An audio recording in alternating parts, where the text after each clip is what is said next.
कल थोड़े प्रतख रूप च सामने आ गई वो गल जी मैं कुछ दिन पहला आपदे सोशल हैंडल ते कीती सी भी सानू आपदे आप च मिलाउण दीयां कोशिशां कीतियां जा रही। कल इस देश के प्रधानमंत्री ने प्रतख रूप च उस प्लेटफॉर्म ते जिन्होंने मैनूं लगदा सारा देश देख रहा सी आके यह गल की भी श्री गुरु गोबिंद सिंह जी ने तो खुद रामायण लिखी सी, गोबिंद रामायण।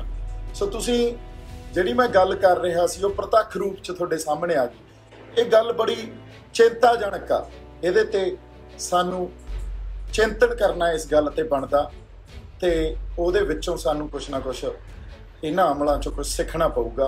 ये बहुत जरूरी आ साडे लई, क्योंकि ये गल समझनी साडे लई बहुत जरूरी आ।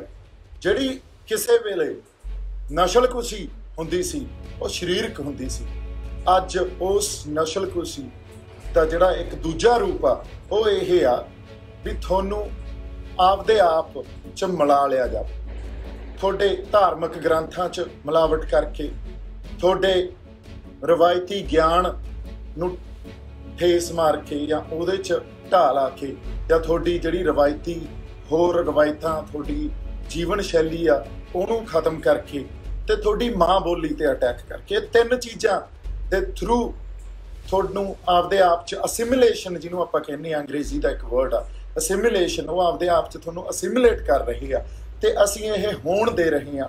ये देखो उत्थे साडे कोई जथेदार साहबान भी बैठे आ, वो भी जाके स्टेटमेंट दे आउंदे आ भी गुरु नानक साहब या गुरु गोबिंद सिंह जी तो लव कुछ दे खानदान चों सी। हुण की आस की जा सकती है इहो जी लीडरशिप तो, ते तुसीं आप ही इहदे मैनूं लगदा बड़े वड्डे शिकार हो रहे हैं, आपां सारे शिकार हो रहे हैं।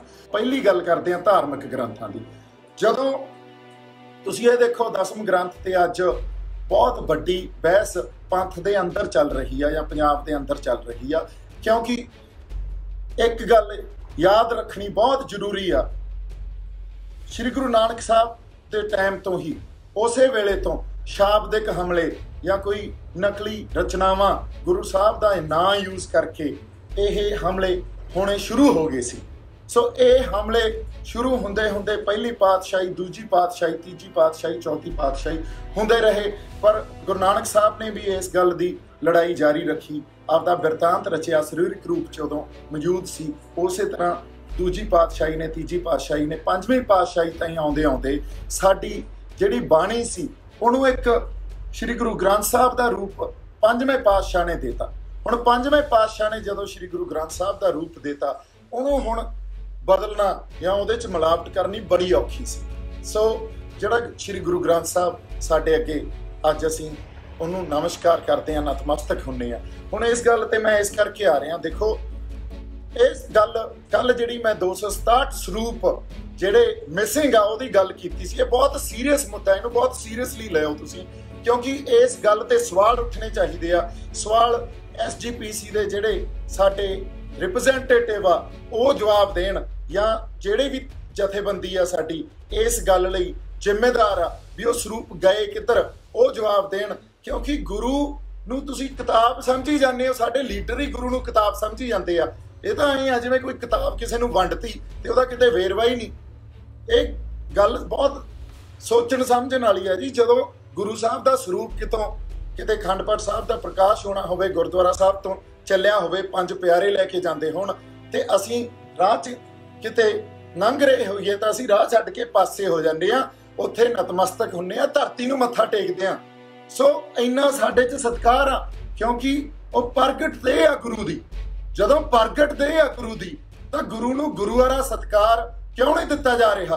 साडियां जे जथेबंदियां यह गल नहीं समझणगीਆਂ, क्योंकि मैं जथेबंदी नूं नहीं निंद रहा, पर जिहड़े रिप्रजेंटेटिव आ उन्हां जथेबंदियां दे अज दी डेट च उन्हां नूं इस गल दा जवाब देना पऊगा। असीं ये गल जमा ही नहीं सह सकदे। साडे सिख सहित नूं बहुत वड्डी ढेल लगी आ, जदों उहदे च बहुत ज़्यादा मिलावट ऑलरेडी हो चुकी आ। हुण जे तुसीं गुरु ग्रंथ साहब भी मिसिंग आ, 267 स्वरूप मिसिंग आ, ते उहदे च जे सियारी ते बिहारी भी बदलती ना किसी ने, असी सिर धड़दी ला जांगे ते तुसीं साडी सिर धड़दी मैनूं लगदा लवाउण नूं तैयार बैठे हो। जे उहदे च कोई सिहारी बिहारी किसी ने बदलनी आ तां श्री गुरु अर्जन देव साहब पातशाह तो आग्या लैके उन्हां दे हुक्म दे अनुसार होऊगी, क्योंकि वो श्री गुरु ग्रंथ साहब का कॉपीराइट सिर्फ श्री गुरु अर्जन देव साहब पातशाह दे कोले आ, होर किसी की जुरत नहीं आ, हिम्मत नहीं आ भी उन्होंने हथ भी ला सके। सो इस करके जिहड़ा सत्कार साडे गुरु दा साडे दिलां च आ वो तुसीं नहीं कट सकदे। मैं सारी संगत नूं हथ जोड़ के बेनती करदा इस गल नूं इहदा जवाब मंगना पऊगा, क्योंकि यह तंदां बेअदबी नाल भी जाके जुड़नगियां। गुरु साहब की बेअदबी कीती है जिहड़ी ते सानूं जदों उहदा असीं जदों संगत ने उस गल ते धरने लाए ते उत्तों गोलियां चलाउण लग गए, इस गल दीयां तंदां सारी जिहड़ी सरमाएदारी आ जिहड़ी उत्थे चल रही आ जां लीडरशिप आ वो हर बंदे नाल जाके जुड़नगियां। सानूं जवाब चाहीदे आ, क्योंकि जे असीं सतर्क या जागरूक नहीं होवांगे असीं किसी होर पासे जा रहे हैं। सानूं आपदे आप च मिला लिया जाऊगा, साडी असिमिलेशन कर लेती जाऊगी। तुसीं एक गल याद रखियो, मैं तुहानूं ये गल दसदा भी वो चाहुंदे नहीं, ये चाहुंदे आ भी तुसीं दाड़ा प्रकाश करो जी, तुसीं अमृत छको जी, तुसीं खंडे बाटे दी पौल लै लो, तुसीं बाणी दा पाठ करी जाओ, तुसीं साबत स्वरूप रहो, सानूं कोई प्रॉब्लम नहीं। पर गल तां फलसफे ते आके टिकदी आ, क्योंकि ये गल आ जिहड़ी वो ये चाहुंदे आ भी तुहाडा जिहड़ा फलसफा वो साडियां मनुस्मृतियां साडे वेदां चों निकलिया होया फलसफा। ते गुरु नानक साहब ने यह गल क्लीयर करती सी, ना हम हिंदू ना मुसलमान, सो साडे लई हर एक बराबर आ। पर सानू ना तुसीं इस तकड़ी च तलो ना उस तकड़ी च तलो, साडी एक आपदी डिस्टिंक्ट आइडेंटिटी आ, विलक्षणता, उस विलक्षणता नूं असीं खत्म नहीं होण देवांगे। सो लड़ाई सारी इस गल दी है जी, होर कोई लड़ाई नहीं आ। इस करके सारी संगत नूं विचे साडे दलित भरावां नूं विचे साडे हिंदू भरावां नूं मेरी हथ जोड़ के बेनती आ, ਇਹ ਕੱਲੀ सिखां दी लड़ाई नहीं आ। पंजाब गुरुआं दे नां ते वसदा ते गुरु थोड़े भी उन्ने सांझे आ जिन्ने सिखां दे आ, क्योंकि गुरु नानक साहब जगत गुरु कहलाउंदे आ। सो ये गल नूं समझण दी बहुत जरूरत है जी। ते आपां नूं 267 स्वरूप जिहड़े मिसिंग आ ਉਹਦਾ जवाब लीडरशिप तो लेना पऊगा, अदरवाइज ये गल नहीं बननी। जिथों तक 10वें पातशाह दी रमायण गोबिंद रमायण लिखण दी गल आ, एक गल मैं तुहानूं दस देना, विश्वास रखियो 10वें पातशाह च असीं आनंदपुर साहब दे वासी हां, उन्होंने कहा सी, उन्होंने ये भी गल कही सी, ना मैं गणेशे प्रथम मनाऊं किशन बिशन कबहू ना त्याऊं। ये गल ही क्लीयर आ, फलसफा क्लीयर आ।